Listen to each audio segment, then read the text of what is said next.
হাটহাজারী মাদ্রাসা ইনশাআল্লাহ এখনই বাংলাদেশের রাজনীতির কোন সিদ্ধান্ত, রাষ্ট্রের কোন সিদ্ধান্ত হাটহাজারীকে মাইনাস করে নেওয়া সম্ভব নয়।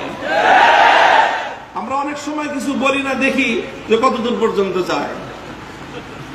যদি এই ঘটনাকে কেন্দ্র করে আরেক কদম সরকার আগে বাড়ত, তাহলে সরকার টের পাইত হাটহাজারী কি, এবং হাটহাজারী শুধুমাত্র একা নয়, হাটহাজারী শুধুমাত্র একটি ইদারা নয়, বরং হাটহাজারী গোটা বাংলাদেশের তাওহীদি জনতার প্রাণ কেন্দ্র হারে হারে টের পেয়ে যেত। স্পষ্ট ভাষায় আমরা বলে দিয়ে যাই, মনে রাখবেন এই হাটহাজারী মাদ্রাসা 2013 সালে আল্লামা আহমদ শফী, আল্লামা জুনায়েদ বাবুনগরীর মাধ্যমে শাপলা চত্বরে শুধু ইমানদারদের ইমানের হেফাজত করে নাই, বাংলাদেশের স্বাধীনতাকে সংরক্ষণ করেছে। 2013 সালে যদি শাপলা চত্বর